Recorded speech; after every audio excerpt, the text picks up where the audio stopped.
নিজের কেবিনে বসে ল্যাপটপে কাজ করতে আসি, হঠাৎ আমার মোবাইলে একটা ফোন আসলো। নাম্বার দেখি আননোন নাম্বার। 2-3 বার বাজার পর ধরলাম। আসসালামু আলাইকুম, কে বলছেন? ওয়ালাইকুম আসসালাম। আপনি আমাকে চিনবেন না, আপনি মারিয়াকে চেনেন?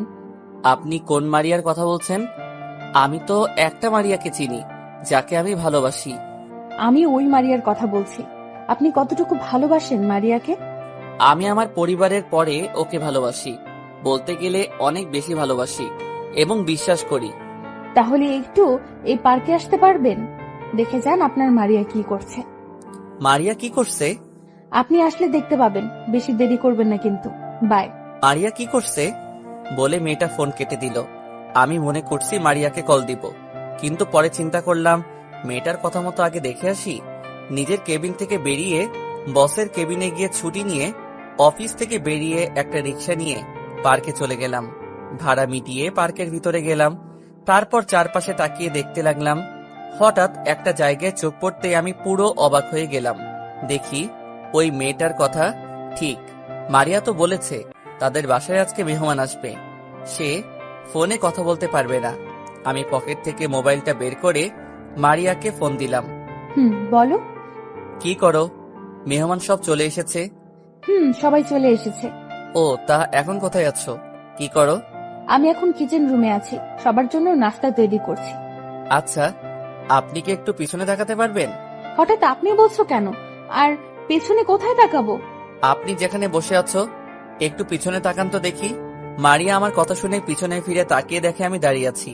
মারিয়া বসা থেকে উঠে আমার কাছে আসতে চাইলে আমি পার্ক থেকে বেরিয়ে যাই। পার্ক থেকে বেরিয়ে একটা দোকান থেকে এক প্যাকেট সিগারেট আর একটা ম্যাচ নিয়ে বাসায় চলে আসি। রুমে ঢুকে একটার পর একটা সিগারেট টানতে লাগলাম। পার্ক থেকে বেরিয়ে আসার সময় মোবাইল বন্ধ করে রেখেছি। মারিয়া অনেকবার ডেকেছে আমাকে, আমি তার কোনো কথা না শুনে চলে আসলাম। হঠাৎ কলিং বেল বেজে উঠল। আমি উঠে গিয়ে দরজা খুলে দিলাম। দরজা খুলে দেখি মারিয়া দাঁড়িয়ে আছে। আপনি এখানে কেন আসছেন? আপনি এখান থেকে চলে যান। কোনো মিথ্যাবাদীর সাথে আমি কথা বলতে চাই না। রাসেল, তুমি আমাকে ভুল ভাবছো, আগে সত্যিটা শোনো। আমি আপনার কোনো কথা শুনতে চাই না, আপনি এখান থেকে চলে যান। রাসেল আমায়। তাকে কিছু বলতে না দিয়ে দরজা বন্ধ করে দিলাম।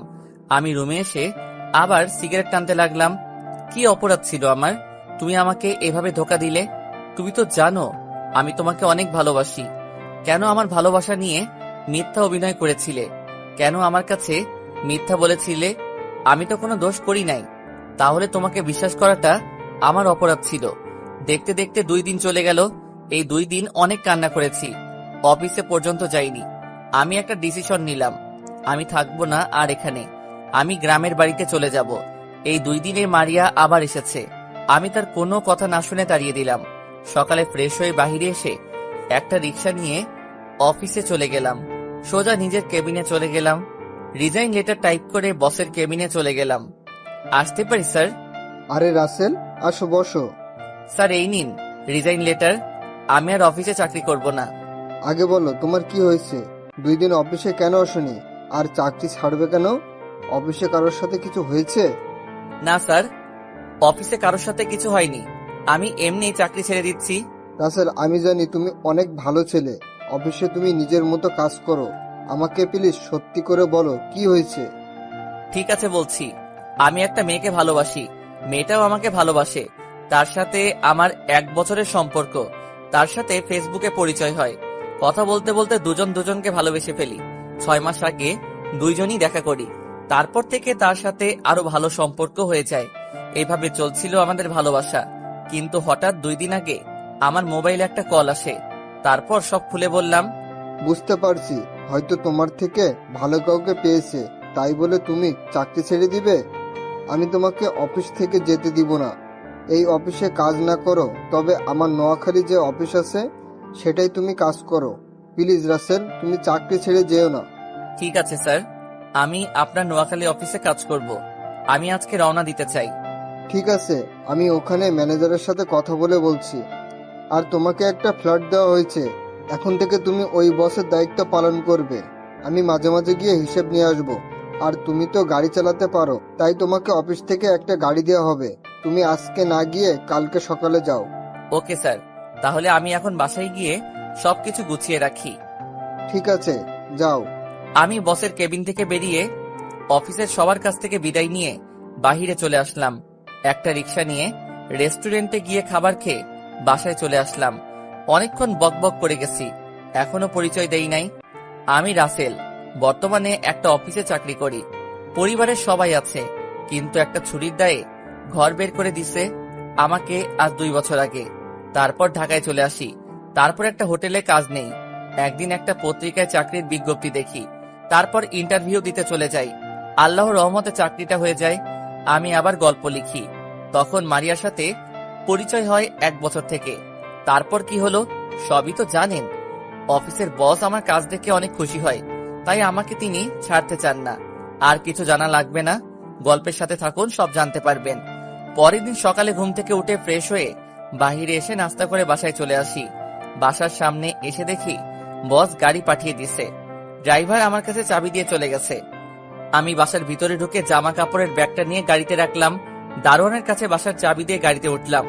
এই বাসাটায় বস আমাকে থাকতে দিয়েছে। আমি গাড়ি চালিয়ে নোয়াখালীর উদ্দেশ্যে রওনা দিলাম। আগে কয়বার গেছি নোয়াখালী অফিসে কাজের ব্যাপারে, তাই কোনো সমস্যা নেই। প্রায় দুপুর 2টাই বাজে। অফিসের সামনে চলে আসলাম। আসার সময় রেস্টুরেন্ট থেকে খাবার খেয়ে আসলাম। গেট দিয়ে ঢুকে গাড়ি পার্কিং করে অফিসের ভিতরে চলে গেলাম। ভিতরে ঢুকে সোজা ম্যানেজারের কেবিনে চলে গেলাম। ভিতরে আসতে পারি? আরে আসুন স্যার, আপনার আমার কেবিনে আসতে অনুমতি লাগবে? আমি ভিতরে ঢুকে চেয়ারে গিয়ে বসলাম। একটা কথা বলি আপনাকে, আমাকে স্যার না বলে নাম ধরে ডাকবেন। আমি আপনার ছেলের মতো। তুমি অনেক ভালো ছিলে, চলো তোমাকে তোমার কেবিনে নিয়ে যাই। এখন আমি বাসায় যাব। 2 দিন পর থেকে নিয়মিত অফিসে আসবো। আপনি আমাকে নতুন ফ্ল্যাটে নিয়ে যান। ঠিক আছে, আমি তোমাকে নতুন বাসায় নিয়ে যাচ্ছি। তারপর ম্যানেজার অফিসের সবাইকে বলে আমার সাথে অফিস থেকে বেরিয়ে আসলো। গাড়িতে উঠে নতুন বাসায় যেতে লাগলাম। কিছুক্ষণ পর একটা বাসার সামনে চলে আসলাম। বাসার ভিতরে ঢোকার পর ম্যানেজার আমাকে 3 তলা একটা ফ্ল্যাটে নিয়ে গেল। তারপর ম্যানেজারের সাথে কিছুক্ষণ কথা বললাম। ম্যানেজার চলে যাওয়ার পর আমি সবকিছু গুছিয়ে রাখলাম। রাতে বাহির থেকে খাবার খেয়ে রুমে চলে আসলাম। পরের দিন সকালে ঘুম থেকে উঠে ফ্রেশ হয়ে গাড়ি নিয়ে বাহিরে চলে আসলাম। একটা রেস্টুরেন্টে ঢুকে নাস্তা করে নিলাম। রেস্টুরেন্ট থেকে বেরিয়ে আসতেই হঠাৎ একটা পিচ্চি মেয়ে সামনে আসলো। ভাইয়া, কয়টা টাকা দেন না, অনেক ক্ষুধা লাগছে। কালকে থেকে এখনো কিচ্ছু খাইনি। তুমি ভিক্ষা করো কেন? তোমার আব্বু আম্মু কোথায়? ভাইয়া, আমার আব্বু নেই। আমাকে আর আম্মুকে রেখে কোথায় যেন চলে গেছে। আম্মু মানুষের বাসায় কাজ করে। আজ 2 দিন আম্মু অসুস্থ, তাই ঘরে কোনো খাবার নেই। তোমার নাম কি? থাকো কোথায়? ভাইয়া, আমার নাম রাইসা। আমরা বস্তিতে থাকি। ঠিক আছে, আমাকে তোমাদের বাসায় নিয়ে চলো। ভাইয়া, কয়টা টাকা দেন, অনেক ক্ষুধা লাগছে।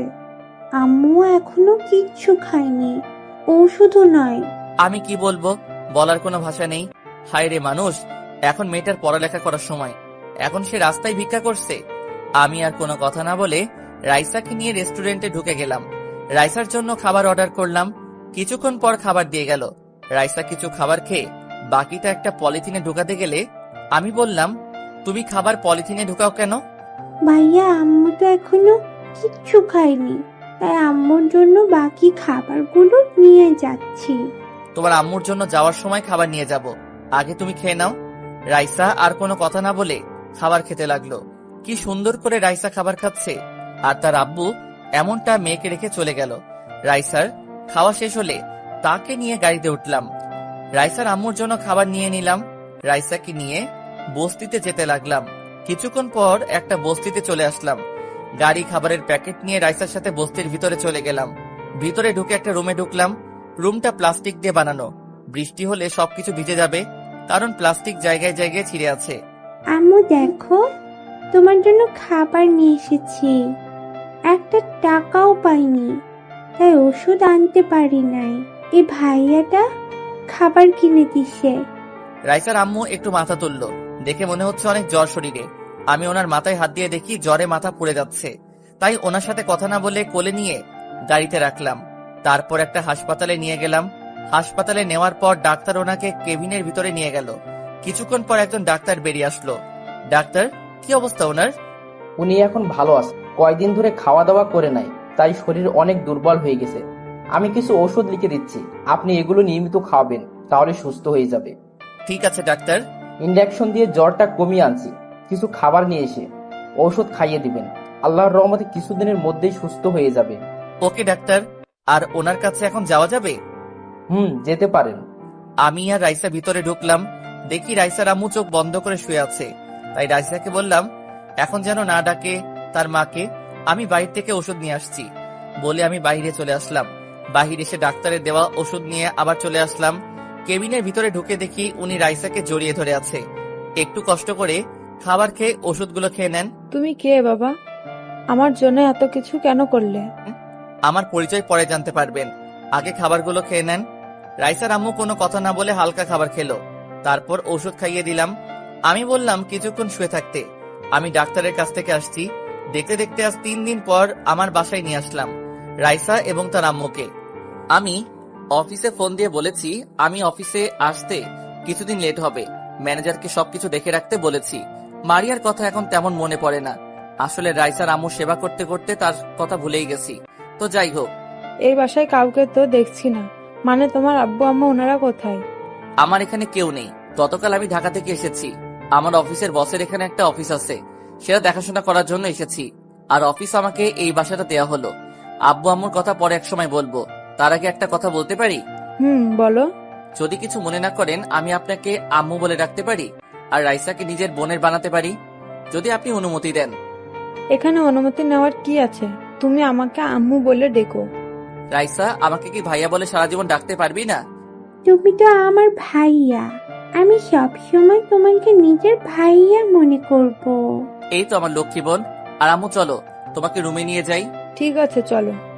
আমি আম্মুকে একটা রুমে নিয়ে গেলাম, রাইসা আর আম্মুকে ওয়াশরুম দেখিয়ে দিলাম। তারপর আমি বাহিরে চলে আসলাম।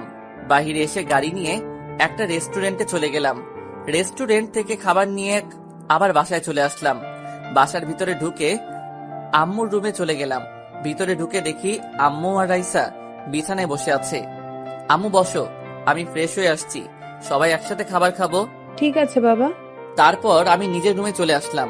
রুমে এসে ফ্রেশ হয়ে আম্মুর রুমে চলে গেলাম। তারপর সবাই একসাথে খাবার খেলাম আর আম্মুকে ওষুধ খাইয়ে দিলাম। আমি নিজের রুমে চলে আসলাম। এখন আমার মতো সুখী আর কেউ নেই। যেখানে আমার মা বাবা ছুটির দায়ে ঘর থেকে বের করে দিল, সেখানে আমি আজ একটা মা আর বোন পেয়েছি। দেখতে দেখতে আরো 5 দিন চলে গেল। আম্মু এখন অনেক সুস্থ। সকালে সবাই একসাথে নাস্তা করছি। তখন আমি বললাম, আম্মু কালকে থেকে অফিসে যেতে হবে, অনেক কাজ জমে গেছে। আর রাইসা, তুমি কোন ক্লাস পর্যন্ত পড়ছো? ভাইয়া, আমি ক্লাস 4র্থ শ্রেণী পর্যন্ত পড়েছি। আজ 1 মাসের মতো পড়ি না, কারণ আম্মু ঠিকভাবে টাকা দিতে পারতো না। রাইসার কথা শুনে আম্মু চোখের পানি চলে আসছে। আমি আম্মুর চোখের পানি মুছে দিয়ে বললাম, আম্মু কান্না করো না, আমি এখন থেকে আমার বোনকে পড়ালেখা করাবো। তুমি শুধু আমার আর রাইসার জন্য দোয়া করবে। আমি কি কখনো তোদের বদদোয়া করতে পারি? তুই ছাড়া এখন আমাদের কে আছে? কেউ কি এভাবে রাস্তা থেকে তুলে এনে বাসায় থাকতে দেয়? আমি তোদের জন্য মরার আগ পর্যন্ত দোয়া করে যাব। ঠিক আছে আম্মু। আর আজকে একটা কাজের মহিলা আসবে। কাজের মহিলা কেন? তো বাসার কাজ করতে হবে না? আমাদের জন্য খাবার রান্না করা লাগবে না? আমি যতদিন বেঁচে আছি ততদিন কোনো কাজের লোকের দরকার নেই। আমি এখন থেকে বাসা দেখে রাখবো, তুই শুধু বাজার করে নিয়ে আসিস। ভাইয়া, এত কিছু কি এনেছিস? কিছু আমার কাছে দে, তোর অনেক কষ্ট হচ্ছে। আমার কোনো কষ্ট হচ্ছে না, আমি পারবো নিতে। ঠিক আছে, এই ছোট ব্যাগ দুটো আমার কাছে দে। আমি আর কিছু বললাম না। রাইসার হাতে 2টা ব্যাগ দিয়ে ভিতরে ঢুকলাম। আম্মু রুম থেকে বেরিয়ে আসলো। তোমার জন্য কয়েকটা শাড়ি এনেছি, দেখো তো তোমার পছন্দ হয়েছে নাকি, না হলে সমস্যা নেই, দোকানদার বলল ফিরিয়ে নিবে। আরে আমার অনেক পছন্দ হয়েছে। তুই এত শাড়ি আনতে গেলি কেন? কত টাকা খরচ হয়েছে? আরে আম্মু, টাকার কথা তোমাকে ভাবতে হবে না, তোমাদের নিয়ে সারা বছর খেলেও আমার টাকা শেষ হবে না। আর এই নাও, ফলগুলো ফ্রিজে রেখে দাও, তুমি আর রাইসা এগুলো খাবে। আম্মু আর কোনো কথা না বলে ফলগুলো আর কাপড় নিয়ে রুমে চলে গেল। কিছুক্ষণ পর আমার কাছ থেকে বাজারগুলো নিয়ে গেল। হঠাৎ রাইসার দিকে তাকিয়ে দেখি মুখ বেজার করে বসে আছে। কি রে রাইসা, তুই মুখটা এমন করে আছিস কেন? ভাইয়া, আমার জন্য কিছু আনো নাই? কে বলেছে আমার পাগলি বোনটার জন্য কিছু আনি নাই? তোর জন্য আইসক্রিম আর চকলেট নিয়ে এসেছি, আর 5টা জামা নিয়ে এসেছি। এই দেখ।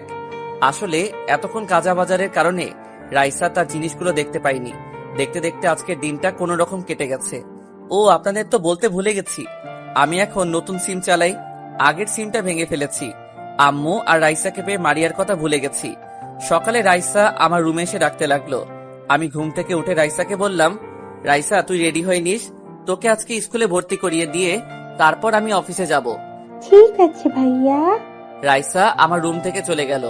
আমি বিছানায় বসে না থেকে ওয়াশরুমে ঢুকে ফ্রেশ হয়ে অফিসের জন্য রেডি হয়ে নিচে চলে আসলাম। নিচে এসে নাস্তার টেবিলে গিয়ে বসলাম। কিছুক্ষণ পর রাইসা বেরিয়ে আসলো। আমার বোনটা আজকে আমার দেওয়া জামা থেকে একটা নতুন জামা পরেছে। রাইসাকে দেখতে একদম কিউট লাগছে। আম্মু এসে নাস্তা দিল। তারপর সবাই একসাথে নাস্তা করে আম্মুর কাছে বলে বাহিরে এসে গাড়ি নিয়ে একটা স্কুলে চলে গেলাম। রাইসাকে ভর্তি করিয়ে আমার সাথে অফিসে নিয়ে গেলাম। অফিসে ঢোকার সাথে সাথে সবাই দাঁড়িয়ে গেল। আমি সবাইকে বসতে বলে নিজের কেবিনে চলে আসলাম। রাইসাকে বললাম সোফায় গিয়ে বসতে। আমার চেয়ারে বসে ম্যানেজার আঙ্কেলকে ফোন দিলাম। ফোন দিয়ে বললাম আমার কেবিনে আসার জন্য। তারপর পিয়নকে ফোন দিয়ে বললাম 3টা কপি দিয়ে যেতে। কিছুক্ষণ ম্যানেজার আঙ্কেল আসলো। ভিতরে আসতে পারি? আরে আঙ্কেল আসুন, আমার কেবিনে আসতে অনুমতি লাগবে না, বসুন। চলো তোমাকে সবার সাথে পরিচয় করিয়ে দিই। আরেকটু পরে যাব। পিয়ন চাচাকে বললাম কফি দিয়ে যেতে। কফি খেয়ে তারপর সবার সাথে পরিচয় হব। ঠিক আছে। আর ওকে তো চিনলাম না, ওকে? ও হচ্ছে আমার কিউট বোন, নাম রাইসা। রাইসা আর তার আম্মুর জন্য এই কয়দিন অফিসে আসে নাই। তারপর সব খুলে বললাম। অনেক ভালো করছো। কয়জনে এমন কাজ করে? আল্লাহ তোমাকে সারা জীবন বাঁচিয়ে রাখুক। কথার ফাঁকে পিয়ন চাচা এসে কফি দিয়ে গেল। আমি ম্যানেজার আর রাইসা কফি খাচ্ছি। কফি খাওয়া শেষে রাইসাকে বললাম, রাইসা তুমি বসো, ভাইয়া অফিসের সবার সাথে পরিচয় হয়ে আসি। ঠিক আছে ভাইয়া। রাইসাকে আমার মোবাইলটা দিয়ে আসলাম। রাইসা বসে মোবাইলে গেমস খেলতে আছে। আমি ম্যানেজার আঙ্কেলকে নিয়ে সবার সাথে পরিচয় হলাম আর তারপর নিজের কেবিনে চলে আসলাম। দেখতে দেখতে আজ 1টা বছর চলে গেল। রাইসা আর আম্মুকে নিয়ে অনেক সুন্দরভাবে জীবনযাপন করতে লাগলাম। রাইসা এখন ক্লাস 5-এ উঠেছে। রাইসার আল্লাহর রহমতে মেধা শক্তি অনেক ভালো। অফিসে বসে কাজ করতে আসি, হঠাৎ বস ফোন দিল। আসসালামু আলাইকুম স্যার, কেমন আছেন? ওয়ালাইকুম আসসালাম, ভালো আছি। তুমি কেমন আছো? আর অফিস কেমন চলছে? আলহামদুলিল্লাহ স্যার, আমিও ভালো আছি। তোমাকে যে কারণে ফোন দেওয়া, রহমান গ্রুপ থেকে কালকে তোমার ওখানে একটা প্রজেক্টের ব্যাপারে কথা বলতে যাবে। আমার সাথে কথা বলতে চেয়েছে, কিন্তু আমার জরুরি কাজ আছে, তাই তোমার কাছে পাঠিয়ে দিলাম। আর কি প্রজেক্ট নিয়ে কাজ করবে? আমি তোমাকে ইমেল করে সব পাঠিয়ে দিব। ঠিক আছে স্যার, আপনি সবকিছু পাঠিয়ে দেন। আর এই প্রজেক্টটা পেলে আমাদের কোম্পানি আরো উপরে উঠে যাবে। তুমি নিজের মতো করে সাজিয়ে নিবে। Okay sir. আরো কিছুক্ষণ কথা বলে ফোনটা কেটে দিলাম। তারপর কাজে মন দিলাম। কিছুক্ষণ পর দেখি বসে ইমেল করে সব পাঠিয়ে দিছে। আমি সবকিছু গুছিয়ে রাখলাম। পরের দিন অফিসে বসে কাজ করতে আসি। রাতে সবকিছু রেডি করে আনছি, প্রজেক্টের কাগজপত্র। হঠাৎ বাহির থেকে মেইলি কণ্ঠ একজন বলল, ভেতরে আসতে পারি? আসুন। আমি রহমান গ্রুপ থেকে এসেছি। রহমান আমার বাবার নাম। আব্বু একটু অসুস্থ, তাই বাবার অফিস আমি দেখাশোনা করি। আমি যেই না মেয়েটার দিকে তাকালাম, তখনই আমি পুরো অবাক হয়ে গেলাম। ঠিকই ধরেছেন, মারিয়া। কিন্তু ও এখানে কেন? তাহলে মারিয়ার সাথে প্রজেক্টের ব্যাপারে কাজ করতে হবে। মারিয়া আমাকে দেখে বলল, রাসেল, তুমি তুমি এতদিন কোথায় ছিলে? আমি তোমাকে পুরো ঢাকা শহর খুঁজেছি, কিন্তু কোথাও পাইনি। তোমার বাসায় অনেকবার গিয়েছি, কিন্তু তোমার দেখা পেলাম না। কেন আমাকে খুঁজছেন? আপনি তো আমাকে ধোকা দিয়েছেন, আমার সাথে প্রেমের অভিনয় করেছেন, আমার সাথে মিথ্যা কথা বলে অন্য বয়ফ্রেন্ডের সাথে ঘুরতে বের হয়েছেন। আপনার জন্য তো ভালো হয়েছে আমি আপনার কাছে না থেকে দূরে সরে এসেছি। রাসেল, তুমি আমাকে ভুল ভাবছো। ওই ছেলের সাথে ওসব বিষয়ে কথা না বললে খুশি হব। আপনি কাজের কথা বলেন। মারিয়া আর কোনো কথা না বলে প্রজেক্টের ব্যাপারে কথা বলতে লাগলো, কিন্তু তার চোখ দিয়ে অশ্রু ঝরে পড়ছে। চোখ সরিয়ে প্রজেক্টের ব্যাপারে সবকিছু বুঝিয়ে বললাম। তারপর মারিয়া আমাদের প্রজেক্টটা দিল। আরো কিছু কথা বলতে চেয়েছে, তখন আমি বললাম, প্লিজ আপনি কাজের ব্যাপারে কথা বলতে পারেন, আর আমি অন্য কোনো কথা শুনতে চাই না। ঠিক আছে, বলবো। শুধু একটা কথা বলে যাই, আমি তোমাকে অনেক ভালোবাসি। যখন সত্যিটা জানতে পারবে তখন আমার কাছে ফিরে এলে আমি তোমাকে আর মেনে নেব না। তোমার জন্য 1 বছর অনেক কষ্ট পেয়েছি, কিন্তু তোমার কথা শোনার পর এখন আমি তোমাকে ঘৃণা করি। বলে মারিয়া কেবিন থেকে বেরিয়ে গেল। এখন আমি ভাবতে লাগলাম তাহলে আমি মারিয়াকে ভুল বুঝেছি, কিন্তু আমি তো দেখলাম সে অন্য ছেলের সাথে বসে হেসে হেসে কথা বলছে। আমি আর কিছু না ভেবে কাজে মন দিলাম। শালা আর এখন কাজে মন বসছে না। হঠাৎ মোবাইলটা বেজে উঠলো, তাকিয়ে দেখি বসে ফোন দিছে। আসসালামু আলাইকুম স্যার, কেমন আছেন? আলহামদুলিল্লাহ ভালো আছি, তুমি কেমন আছো? জি আমিও ভালো আছি। তা রহমান সাহেবের মেয়ে তোমার কাছে গেছে? জি স্যার এসেছে। আল্লাহর রহমতে আমরা প্রজেক্টটা পেয়ে গেছি। 7 দিনের ভিতরে ইনশাআল্লাহ প্রজেক্টের কাজ শেষ করব। আমি জানি তুমি পারবে। ঠিক আছে, তাহলে কাজে লেগে পড়ো। কোনো সমস্যা হলে আমাকে বলবে। ঠিক আছে স্যার। ফোন কেটে দিয়ে কাজে মন দিলাম। বিকেলে অফিস থেকে বেরিয়ে এসে গাড়ি নিয়ে বাসায় যেতে লাগলাম। হঠাৎ একটা ছেলেকে গাড়ি দাঁড় করালাম। এই ছেলে আর কেউ নয়, মারিয়ার সাথে যে ছেলেটা ছিল ওই ছেলেটা। আমি গাড়ি এক সাইডে পার্কিং করে ছেলেটাকে ডাক দিলাম। ছেলেটা আমার সামনে আসার পর বলল, আপনাকে কোথায় যেন দেখেছি, কিন্তু মনে পড়ছে না। তুমি আমাকে পার্কে দেখেছো আজ 1 বছর আগে, যখন তুমি মারিয়ার সাথে পার্কে ছিলে। ও, তার মানে আপনি রাসেল। মারিয়ার মুখে অনেকবার আপনার কথা শুনেছি, কিন্তু কখনো দেখিনি। কেন? আমার ছবি তো মারিয়ার মোবাইলে ছিল। মারিয়া তো ওই দিক আপনাকে অনেকবার ডেকেছে, কিন্তু আপনি তার কোনো কথা না শুনে চলে গেলেন। তখন মারিয়া রাগ করে মোবাইল আছাড় মেরে ভেঙে ফেলে। ও, তা তোমাদের ভালোবাসা কেমন চলছে? মারিয়া তোমাকে অনেক ভালোবাসে, তাই না? কিন্তু আমাকেও মেরেছে, কিন্তু সেটা আমার সাথে অভিনয় করবে সেটা কখনোই ভাবতে পারি নাই। আমি মারিয়াকে ভালোবাসি না। মারিয়া আমার মামাতো বোন। ওই দিন আমরা তাদের বাসায় আসি। বাসায় একা একা ভালো লাগছে না, তাই মারিয়াকে বলি বাইরে থেকে ঘুরে আসি। মারিয়া আসতে চাইছিল না, কিন্তু আমার জোরাজুরিতে পরে আসলো। কিন্তু আপনি মারিয়াকে ভুল ভাবছেন।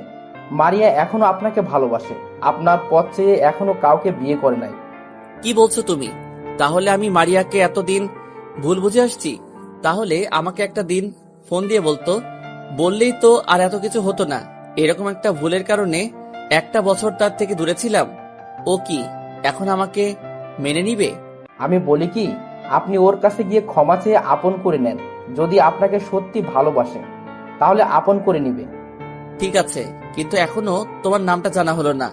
আমি আকাশ। পড়াশোনা শেষ করে আব্বুর অফিসে দেখাশোনা করছি। নোয়াখালীতে এসেছি অফিসের একটা কাজের ব্যাপারে। কাজ শেষ করে ড্রাইভারের জন্য অপেক্ষা করছি। হঠাৎ আপনি ডাক দিলেন। তুমি আমাকে নাম ধরে ডেকো, আমরা তো সমবয়সী। সরি। সরি কেন? তোমাকে আর মারিয়াকে ভুল বোঝার কারণে। এখানে সরি বলার কিছু নেই। আপনার জায়গায় আমি থাকলে এই কাজটি করতাম। আচ্ছা ঠিক আছে, চলো দুজনে কফি খেতে খেতে কথা বলি। এখন আমার বাসায় যেতে হবে, অন্য একদিন খাবো। এখন আসি। ঠিক আছে যাও, তবে যাওয়ার আগে একটা কথা বলে যাও। মারিয়া কি সবসময় অফিসে থাকে? হুম। বলে আকাশ চলে গেল। আমি আর দাঁড়িয়ে না থেকে গাড়ি বাসায় যেতে লাগলাম। তার মানে মারিয়ার সঙ্গে আকাশের কিছু নেই। আমি এতদিন ভুল বুঝে দূরে ছিলাম, মারিয়াকে একটা কথা বলার সুযোগ দেয়নি। যদি মারিয়ার কথাগুলো শুনতাম তাহলে এত কিছু হতো না। না, আমি আর ভাবতে পারছি না। আমাকে মারিয়ার কাছে ক্ষমা চেতে হবে। বাসায় এসে কলিং বেল চাপ দিলাম। কিছুক্ষণ পর রাইসা এসে দরজা খুলে দিল। কি রে ভাইয়া, তুই আজকে আসতে এত দেরি হলো কেন? আর চেহারা কেমন জানি দেখা যাচ্ছে। কি হয়েছে তোর? রাস্তায় একটা কাজ ছিল, শেষ করে আস্তে আস্তে একটু লেট হয়ে গেছে। আর কাজ করে আসছি তো, তাই চেহারা এমন দেখা যাচ্ছে। ফ্রেশ হলে সব ঠিক হয়ে যাবে। ঠিক আছে রে, ভিতরে আয়। আমি ভিতরে ঢুকে নিজের রুমে চলে গেলাম। বিছানায় বসে ভাবতে লাগলাম, মারিয়া কি আমাকে আপন করে নিবে? আমি তো তাকে অপমান করেছি। বিছানা থেকে উঠে ফ্রেশ হতে চলে গেলাম। রাতে সবার সাথে খাবার খেয়ে রুমে চলে গেলাম। আসলাম না, আমাকে মারিয়ার কাছে যেতে হবে। পকেট থেকে মোবাইলটা বের করে বসকে ফোন দিলাম। আসসালামু আলাইকুম স্যার। ওয়ালাইকুম আসসালাম। কি ব্যাপার রাসেল, হঠাৎ রাতে ফোন দিলে যে? আসলে স্যার আমার কিছুদিন ছুটি লাগবে। হঠাৎ কিসের জন্য ছুটি চাইছো? আসলে স্যার, তারপর সব খুলে বললাম। তার মানে রহমান সাহেবের মেয়ের সাথে তোমার প্রেম ছিল? জি স্যার, তাই বলছি। ওর কাছে ক্ষমা চেয়ে আপন করে নিব। তাহলে এক কাজ করো, তারা যে প্রজেক্টটা আমাদের দিয়েছে ওটার কাজ শেষ করে তার সাথে দেখা করো, তারপর সব খুলে বলো। ঠিক আছে স্যার। আরো কিছুক্ষণ কথা বলে কেটে দিলাম। দেখতে দেখতে আজ 5 দিন চলে গেছে।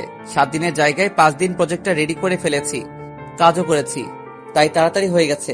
সকালে রেডি হয়ে আম্মু আর রাইসাকে বলে গাড়ি নিয়ে ঢাকার উদ্দেশ্যে রওনা দিলাম। ম্যানেজারকে বলে রাখলাম আমার আম্মু আর বোনকে দেখে রাখতে।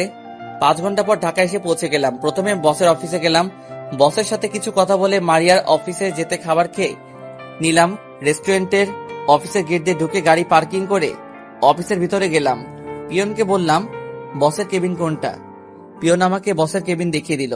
আমি মারিয়ার কেবিনের সামনে গিয়ে হালকা করে দরজা ধাক্কা দিয়ে ভিতরে তাকিয়ে যেটা দেখলাম সেটা দেখে আমি পুরো অবাক হয়ে গেলাম। আসলে তেমন খারাপ কিছু না। ভিতরে দেখি মারিয়া একটা ছেলের সাথে হেসে হেসে কথা বলছে। আমি তখন বললাম ভিতরে আসতে পারি। আসুন। মারিয়া ছেলেটার সাথে কথা বলতে ব্যস্ত। আমি ভিতর ঢুকে তাদের সামনে গেলাম। মারিয়া আমাকে দেখে বলল, আরে মিস্টার রাসেল, হঠাৎ আমার অফিসে কি মনে করে? আর দাঁড়িয়ে কেন? বসুন। আমি ছেলেটার পাশের চেয়ারে বসলাম। তখন ছেলেটা বলল, তাহলে আমি এখন আসি মারিয়া, পরে আরেক সময় আসবো। ঠিক আছে রনি, যাও, আবার আসবে কিন্তু। তোমার সাথে কথা বলতে অনেক ভালো লাগে। ওকে, আসবো। এখন তাহলে কাজ করো। ওকে, বাই। রনি চলে যাওয়ার পর মারিয়া আমাকে বলল, তো এবার বলুন, হঠাৎ আমার অফিসে কি? আসলে তোমার প্রজেক্টের কাজ শেষ, তাই আমি নিজে নিয়ে এসেছি। প্রথম কথা হলো আমাকে তুমি করে বলা যাবে না, আপনি করে বলবেন। আর ধন্যবাদ এত তাড়াতাড়ি কাজটা শেষ করার জন্য। মারিয়া, আমার ভুল হয়ে গেছে, তুমি আমাকে ক্ষমা করে দাও। কিছুদিন আগে আকাশ আমাকে সব খুলে বলেছে। আমার ভুলের জন্য আজ 1 বছর তোমার থেকে দূরে চলে গেছি। প্লিজ মারিয়া, আমাকে তুমি মাফ করে দাও। মারিয়ার হাত ধরে, আপনার সাহস কি করে হয় আমার হাত ধরার? মেয়ে মানুষ দেখলে লুচ্চামি করতে মন চায়? আপনি এক্ষুনি আমার কেবিন থেকে বেরিয়ে যান, তা না হলে দারোয়ান ডাকতে বাধ্য হব। থাক, দারোয়ান ডাকতে হবে না, আমি নিজে চলে যাচ্ছি। কিন্তু আমি আবার তোমার কাছে আসব। তুমি আমাকে যত অপমান করো না কেন, আমি তারপরেও আসব। বলে মারিয়ার কেবিন থেকে বেরিয়ে গেলাম। নিজের চোখ দিয়ে 2 ফোঁটা পানি পড়ে গেল। মারিয়া আমার গায়ে হাত তুলল। আমি তো তাকে বলবো যে কখনো গায়ে হাত তুলি নাই। চোখের পানি মুছে গাড়িতে গিয়ে বসলাম। হঠাৎ মোবাইলের কথা মনে পড়লো। মোবাইল তো মারিয়ার টেবিলের উপর। তখন গাড়ি থেকে নেমে অফিসে ঢুকে মারিয়ার কেবিনের সামনে গিয়ে বললাম, আসতে পারি ভিতরে? আপনি আবার কেন এসেছেন? সরি, আসলে আমার মোবাইলটা আপনার টেবিলের উপর রেখে গেছি। ঠিক আছে, ভিতরে এসে নিয়ে যান। আমি মারিয়ার কেবিনে ঢুকে মোবাইলটা হাতে নিলাম। মারিয়ার দিকে তাকিয়ে দেখি চোখ দুটো লাল হয়ে আছে। হয়তো কান্না করেছে, কিন্তু ও কান্না করবে কেন? আমি আর কিছু না ভেবে অফিস থেকে বেরিয়ে এসে গাড়ি নিয়ে সোজা বসের অফিসে চলে গেলাম। বসকে বলেছি আমাকে এখানে একটা বাসা ভাড়া নিয়ে দিতে কিছুদিনের জন্য, কিন্তু বস বলল তার বাসায় তার পরিবারের সাথে থাকতে। আমিও আর না করলাম না। বিকেলে বসের সাথে তার বাসায় গেলাম। আসলে এই প্রথম বসের বাসায় এসেছি। আমি মার্কেট থেকে কিছু ফল মিষ্টি নিয়ে নিলাম। বস কলিং বেল চাপ দিল। হঠাৎ রাইসা একজনকে দেখে বলল, গাড়ি থামাতে। রাইসার কথা মতো গাড়ি থামালাম। রাইসা গাড়ি থেকে নেমে দৌড় দিয়ে একজনকে জড়িয়ে ধরল। আমি তো পুরো অবাক হয়ে গেলাম। আমি গাড়ি থেকে নেমে ওদের সামনে গেলাম। তখন রাইসা বলল, ভাইয়া, উনি আমার বাবা। আজ কয় বছর পর বাবাকে দেখেছি। তাহলে আপনি রাইসার বাবা? আপনি কেমন করে পারলেন মা মেয়েকে রেখে আরেকটা বিয়ে করতে? আপনি জানেন আপনার স্ত্রী মরতে বসেছে। আমি যদি তাদের পাশে না দাঁড়াতাম তাহলে আপনার মেয়ে এতিম হয়ে যেত। কেন করলেন এমন কাজ? আমি বুঝতে পারছি তাদের এভাবে ছেড়ে আসা আমার উচিত হয়নি, কিন্তু কি করব বলো? কোনো কাজ নেই, ঘরে খাবার নেই, তাদের ঠিকমতো খাওয়াতে পারি না। একজন পুরুষ হয়ে যদি ওদের খাওয়াতে না পারি তাহলে আমি পুরুষ নামের কলঙ্ক। আর আমি কোনো বিয়ে করি নাই। আমি ওদের কাছে বলেছি আমি বিয়ে করেছি, কারণ তাহলে ওরা আর আমাকে খুঁজবে না। আপনি কি করে ভাবলেন? আপনার মেয়ের কথা একবার চিন্তা করেছেন? যে মেয়ে ওই সময় পড়ালেখা করার কথা, সেই মেয়ে রাস্তার মানুষের কাছে ভিক্ষা করে তার মায়ের ওষুধে টাকা তুলছে। আমার ভুল হয়ে গেছে বাবা। আমি এখন একটা অফিসে কাজ পেয়েছি, তাই ওদের খুঁজতে এই শহরে এসেছি। আমি ওদের ফিরিয়ে নিতে চাই, আর তোমাকে ধন্যবাদ দিয়ে ছোট করব না। তুমি ওদের জন্য যা করেছো আমি সারা জীবন ঋণী হয়ে থাকবো। ভাইয়া, আব্বু যখন ভুল বুঝতে পেরেছে, তাহলে আব্বুকে ক্ষমা করে দাও। আমি বাবাকে ছাড়া থাকতে পারবো না। দেখুন কি বলছে আপনার মেয়ে। যে জায়গায় আপনাকে ঘৃণা করার কথা, সেখানে আপনাকে ক্ষমা করে দিতে বলছে। আমি আর এমন কাজ করব না। বাঁচতে হলে একসাথে বাঁচবো, আর মরতে হলে একসাথে মরবো। আমি ওদের ছেড়ে আর কোথাও যাব না। আমি আমার মেয়েকে মানুষের মতো মানুষ করব। ঠিক আছে, এখন আপনি সাথে আমার বাসায় চলেন। রাইসার আম্মু আমার বাসায় আছে। তারপর রাইসা আর রাইসার আব্বুকে নিয়ে বাসায় চলে আসলাম। কলিং বেল চাপ দেওয়ার পর আম্মু এসে দরজা খুলে দিল। আমাদের সাথে স্বামীকে দেখে জড়িয়ে ধরে কান্না করে দিল। রাইসার আব্বু আম্মুর কাছে ক্ষমা চেয়েছে, আম্মু ক্ষমা করে দিছে। কিছুক্ষণ কথা বলার পর তারা রুমে চলে গেল। আমি আমার রুমে চলে আসলাম। বিকেলে আম্মু আর রাইসাকে নিয়ে চলে যাবে। আম্মু আর রাইসা আমাকে জড়িয়ে ধরে কান্না করে দিল। আমিও কান্না করে দিলাম, কারণ একটা বছর আমার সাথে ছিল। বাবা, আমি চলে যাচ্ছি, তুই কিন্তু আমাদের বাসায় আসবি। তোকে ছাড়া থাকতে অনেক কষ্ট হবে। ভাইয়া, তুমি কিন্তু আমাকে বাসায় দেখতে আসবে।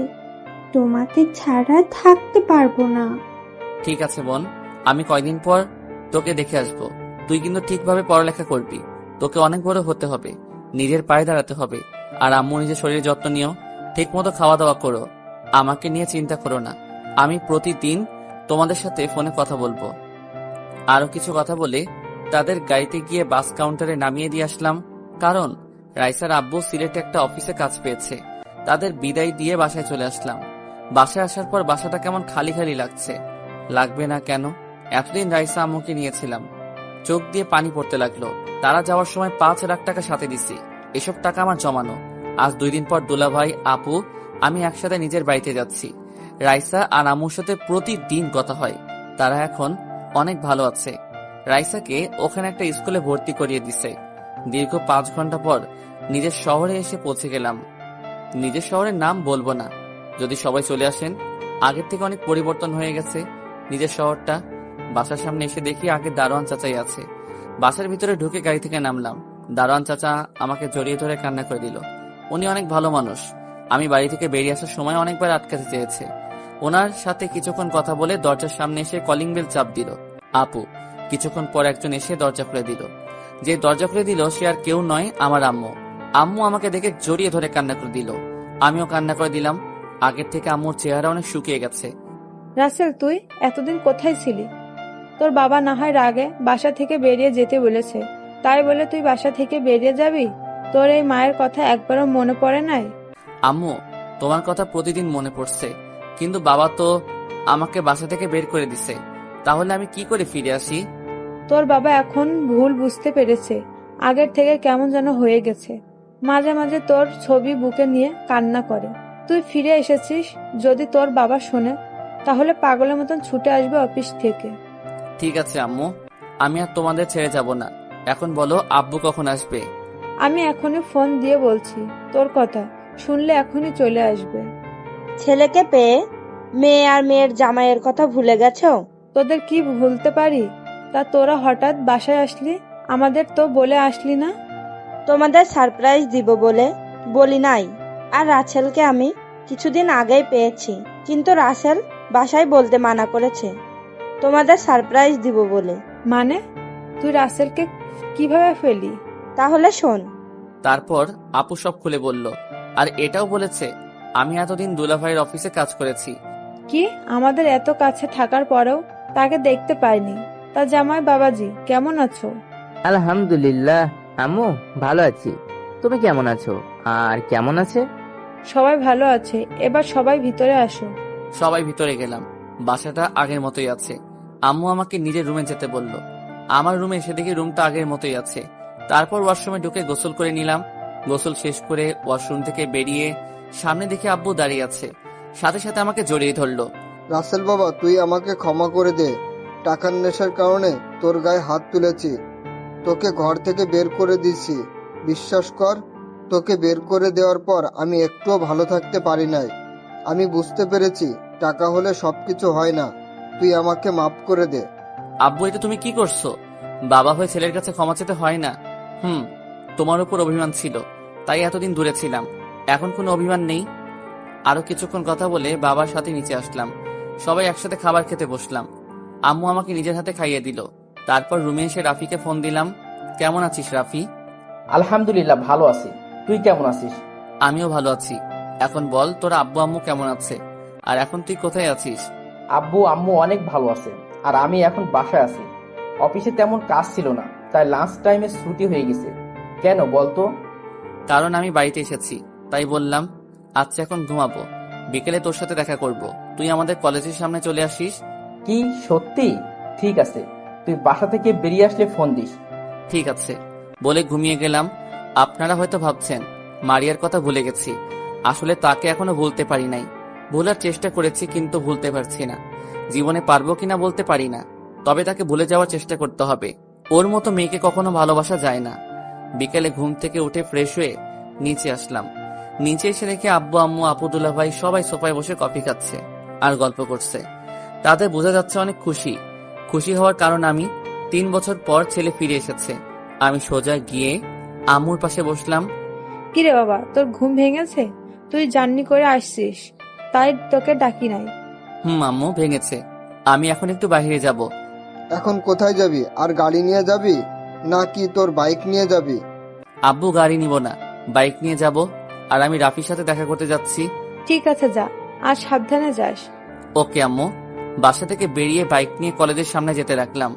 বাইকটা পরিষ্কার ছিল, মনে হয় দারোয়ান চাচা পরিষ্কার করে রাখে। কিছুক্ষণ পর কলেজের সামনে চলে আসলাম। আসার সময় রাফিকে ফোন দিয়ে এসেছি। কিছুক্ষণ পর দেখি রাফি বাইক নিয়ে আমার সামনে আসলো। বাইক আগেরটা অনেক পুরনো হয়ে গেছে। রাফি বাইক থেকে নেমে আমাকে জড়িয়ে ধরলো। কেমন আছিস? আর হঠাৎ করে আসলি? আমাকে তো একটা বার বললি না। তোকে না, বাসার কাউকেই বলি নাই। সবাইকে সারপ্রাইজ দিব বলে বলি নাই। তা তোর অবস্থা বল, অফিসে কাজ কেমন চলছে? আলহামদুলিল্লাহ ভালো। তারপর আরো কিছুক্ষণ কথা বলে দুজনে বাইকটা শোরুমের রুমে চলে আসলাম। রাফি আমাকে জিজ্ঞেস করছে এখানে কেন এসেছি। আমি তাকে কিছু বলি নাই। তারপর শোরুমে ঢুকে একটা দামি বাইক কিনলাম। বাইকের নাম বলতে পারবো না, কারণ জীবনে কখনো বাইক চালাই নাই, তাই নামও জানি না। বাইকটা কিনে বাহিরে আসার পর রাফিকে বললাম, এই নে বাইকের চাবি, এটা তোর জন্য কিনেছি। আমি বাইক দিয়ে কি করব? আমার তো বাইক আছে। সেটা তো জানি, দেখছি অনেক পুরনো হয়ে গেছে। এখন থেকে নতুন বাইক চালাবি। তুই সারা জীবন আমাকে দিয়ে যাবি? তোকে কখনো কিছু দিতে পারি নাই। দূর পাগল, বন্ধু বন্ধুকে দিছে, এখানে কান্না করার কি আছে? আমি যতদিন বেঁচে আছি ততদিন তোর পাশে আছি। আরো কিছুক্ষণ আড্ডা দিয়ে বাসায় চলে আসলাম। কলিং বেল চাপ দেওয়ার পর যে দরজা খুলে দিল, আমি তো তাকে দেখে পুরো অবাক হয়ে গেলাম। আপনারা কি ভাবছেন মারিয়া? আরে না, আমার শত্রু জীবন, মানে আমার বন্ধু। কিন্তু ও হঠাৎ আমাদের বাসায় কেন? কিরে, কেমন আছিস? এখনো আমার উপর রাগ করে আছিস? আমি এখন আগের মতো নেই রে, আমি এখন ভালো হয়ে গেছি। প্লিজ তুই আমাকে ক্ষমা করে দে। তোর আব্বু আমাকে ফোন দিয়ে বলেছে তুই ফিরে এসেছিস, তাই তোকে দেখতে আসলাম। আমি তোকে ক্ষমা করে দিছি। আগে অভিমান ছিল, এখন নেই। আর তোর কারণে আব্বু আম্মু সত্যটা জানতে পেরেছে, তাই তোকে মাফ করে দিছি। তাই এতদিন কোথায় ছিলি? তোর কোনো খোঁজ খবর নেই? তাহলে শোন। তারপর সব খুলে বললাম। ও, তা এখন কি করবি? আগে কিছুদিন তোদের সময় দিব, তারপর আব্বুকে রেস্ট দিয়ে আমি অফিস দেখাশোনা করব। তাহলে তো ভালোই। আর তুই জানিস আমি তোদের অফিসে চাকরি করি। তাহলে তো ভালোই হবে। আরো কিছুক্ষণ কথা বলে ভিতরে গেলাম। রাতে জীবন সবার সাথে খাবার খেয়ে বাসায় চলে গেল। আমি রুমে এসে মোবাইল টিপতে টিপতে ঘুমিয়ে গেলাম। এভাবে দেখতে দেখতে 2 মাস চলে গেল। এখন আমি নিজেদের অফিস দেখাশোনা করি। মারিয়ার কথা এখন আর মনে পড়ে না। হয়তো এতদিনে আকাশকে বিয়ে করে সংসার করছে। সারাদিন অফিসে কাজের মধ্যে বিজি থাকি, তাই আর মারিয়ার কথা মনে পড়ে না। আর প্রতিদিন রাইসা আর আম্মুর সাথে ফোনে কথা বলি। আমাদের সবাই যেতে বলছে, কিন্তু কাজের চাপের কারণে যাওয়া হয় না। দুলাভাই আর আপু কিছুদিন থেকে ঢাকায় চলে গেছে। রাতে সবাই মিলে খাবার খেতে বসলাম। হঠাৎ আব্বু বলল, এভাবে আর কতদিন? এবার তো একটা বিয়ে কর। আমার এক বন্ধুর মেয়ে আছে, দেখতে অনেক সুন্দর, তোর সাথে ভালো মানাবে। তোর আব্বু ঠিক কথা বলেছে, তুই একটা বিয়ে কর। আমাদের কি দাদা দাদির হওয়ার শখ নেই? তুই মানা করিস না। ঠিক আছে, তোমরা কথা বলে বিয়ের দিন তারিখ ঠিক করো। তাহলে তুই একবার মেয়েটাকে দেখে আয়, তোর পছন্দ হলে সবকিছু ঠিক করব। আমার পছন্দের দরকার নেই আব্বু, তোমাদের পছন্দ হলে চলবে। তুমি কথা বলে দিন তারিখ ঠিক করো। ঠিক আছে, আমি তাহলে বন্ধুর সাথে কথা বলি। তারও ইচ্ছে তার মেয়ের সাথে আমার ছেলের বিয়ে দিবে। আমি আর কোনো কথা না বলে খাবার খেয়ে রুমে চলে আসলাম। মোবাইল টিপতে টিপতে ঘুমিয়ে পড়লাম। সকালে ঘুম থেকে উঠে ফ্রেশ হয়ে নাস্তা করে গাড়ি নিয়ে অফিসে চলে গেলাম। অফিসের ভিতরে ঢোকার সাথে সাথে সবাই দাঁড়িয়ে সালাম দিল। আমি তাদের বসতে বলে নিজের কেবিনে চলে গেলাম। নিজের কেবিনে এসে জীবনকে ফোন দিলাম। কিছুক্ষণ পর জীবন আমার কেবিনে আসলো। বল, কেন ডেকেছিস? তোর কি হাতে কাজ বেশি আছে? না, তেমন কোনো কাজ নেই। কেন বলো তো? তাহলে চল একটু বাহির থেকে ঘুরে আসি, আজকে অফিসে ভালো লাগছে না। ঠিক আছে, তুই বস, আমি সবাইকে বলে আসছি। জীবন কেবিন থেকে বেরিয়ে গেল।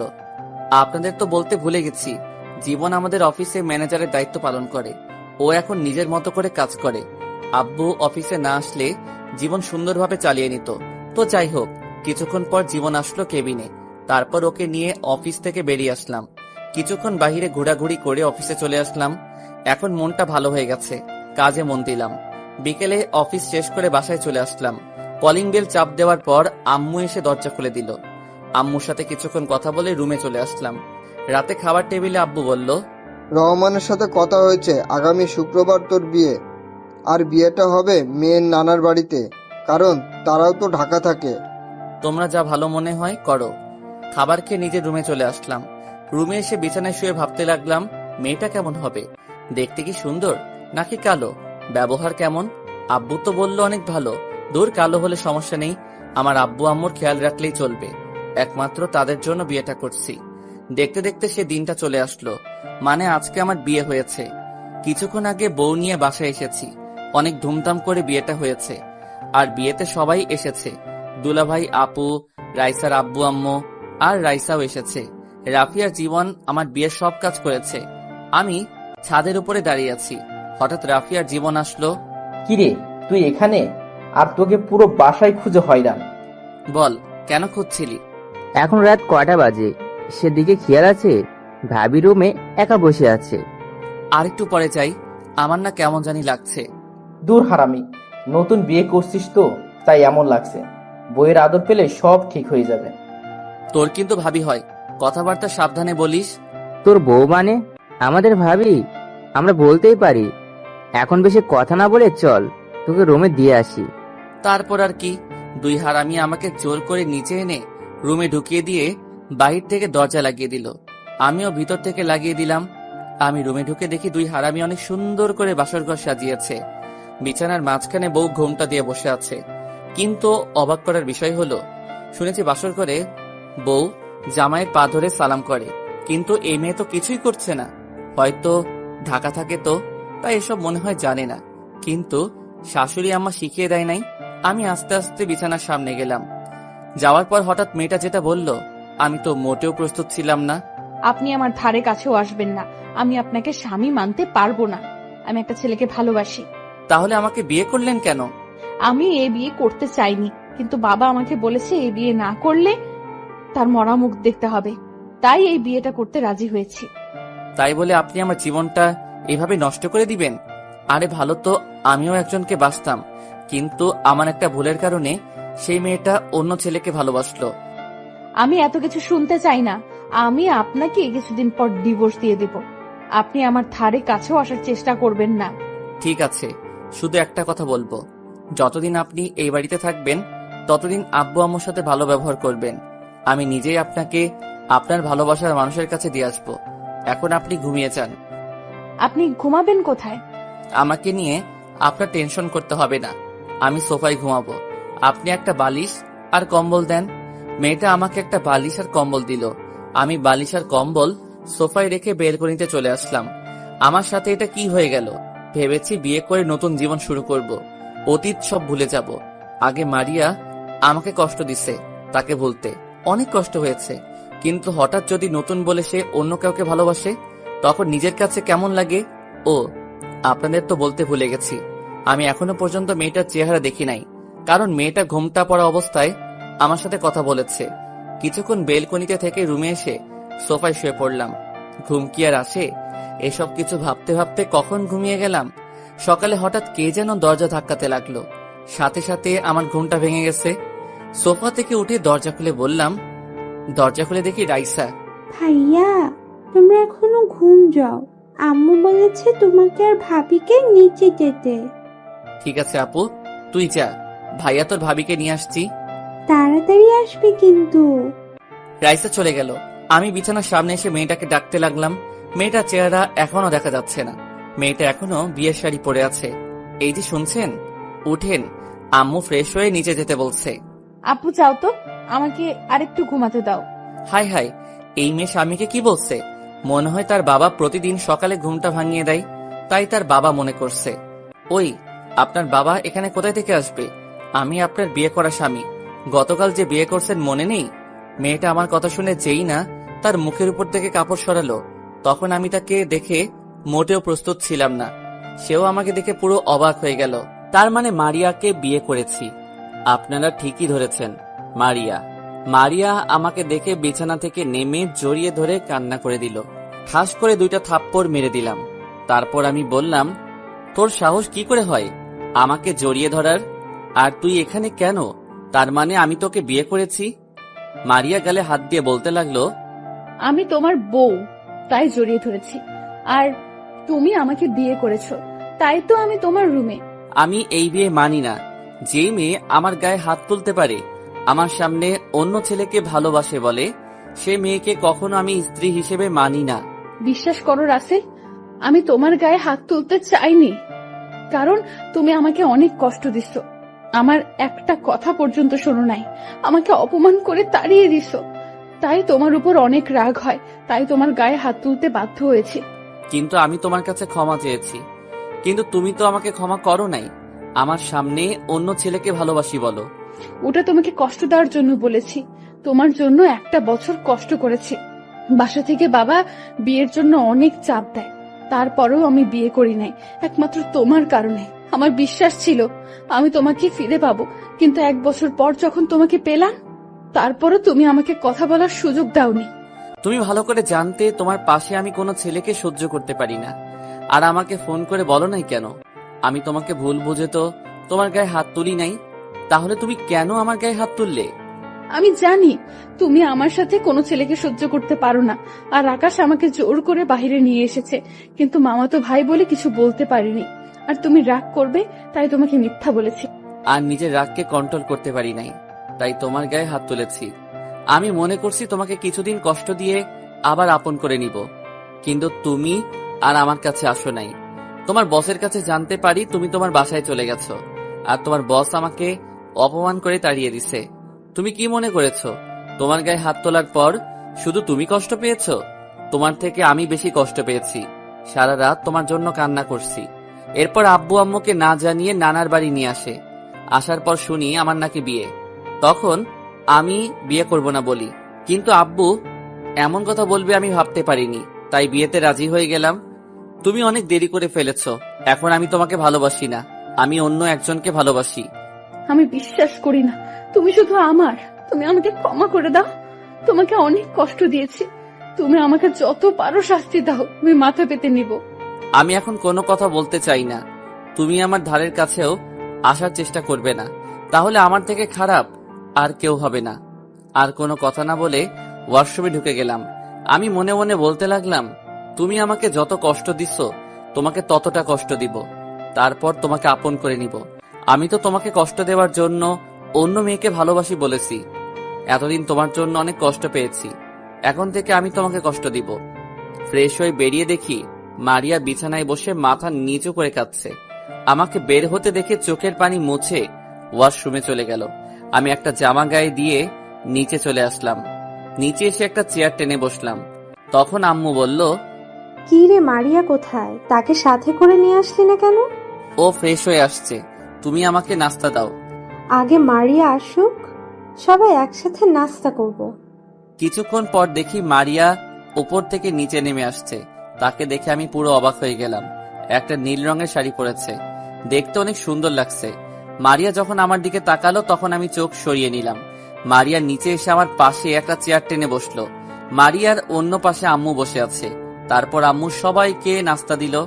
মারিয়া আমার ডান পাশে বসা, আর রাইসা আমার বাম পাশে বসা। হঠাৎ রাইসা বলল, ভাইয়া, তোমার হাতে খাবার খেয়েছি, অনেকদিন হয়ে গেছে, আজকে আমাকে খাইয়ে দিবে? আমার বোন যখন বলেছে আমি কি না খাওয়াইয়ে পারি, নে হা কর। হঠাৎ মারিয়া আম্মুকে বলল, আম্মু, তুমি আমাকে খাইয়ে দিবে? আজ কত বছর হয়ে গেছে আম্মুর হাতে খাবার খেয়েছি। পাগল মেয়ে, বলে কি? তুই এখন আমার মেয়ে, তোকে আমি সব সময় খাইয়ে দিব। তারপর আম্মু মারিয়াকে খাইয়ে দিতে লাগলো, আমি রাইসাকে খাইয়ে দিতে লাগলাম, সাথে আমিও খেতে লাগলাম। নাস্তা খেয়ে রুমে চলে আসলাম। তারপর বাইকের চাবি নিয়ে নিচে আসলাম। তখন আম্মু বলল, কি রে, তুই এখন কোথায় যাস? মাত্র নতুন বিয়ে করছিস, বউকে একটু সময় দে। আম্মু, আমার বাহিরে একটু কাজ আছে, রাইসা ওর সাথে থাকবে। আর কোনো কথা না বলে বাসা থেকে বেরিয়ে আসলাম। তারপর বাইকটা বের করে জীবনের বাসায় যেতে লাগলাম। রাফি আর জীবন ওরা গতকাল রাতে বাসায় চলে এসেছে, আর আপু আর দুলাভাই তারা সকাল সকাল ঢাকায় চলে গেছে। দুলাভাইয়ের অফিসে গুরুত্বপূর্ণ একটা কাজ আছে, আপুকে থাকতে বলেছে, কিন্তু আপু বলল পরে এসে থাকবে। তার শ্বশুর শাশুড়ি অসুস্থ, তাদের সেবা যত্ন করা লাগবে, তাই দুলাভাইয়ের সাথে চলে গেছে। জীবনের বাসায় এসে কলিং বেল চাপ দেওয়ার পর আন্টি দরজা খুলে দিল। ও আপনাদের তো বলতে ভুলে গেছি, জীবন এবং রাফি তাদের পরিবারের সবাই বিয়েতে গেছে। তারা গতকাল বিয়ে বাড়ি থেকে এসে বাসায় চলে এসেছে। আমি আন্টিকে দেখে সালাম দিলাম। আন্টি কেমন আছেন? জীবন কি বাসায় আছে? আমি ভালো আছি, তুমি কেমন আছো? তোমার বাসার সবাই ভালো আছে? আর জীবনও রুমে আছে। আলহামদুলিল্লাহ আন্টি, সবাই ভালো আছে, আমিও ভালো আছি। আচ্ছা, আমি জীবনের রুমে গেলাম। ঠিক আছে, যাও। ভিতরে ঢুকে জীবনের রুমে গেলাম। ভিতরে ঢুকে দেখি জীবন মোবাইল টিপতে আছে। আমাকে দেখে বলল, আরে রাসেল, তুই আয় বস। নতুন বিয়ে করছিস তো, তাই আর ফোন দিলাম না।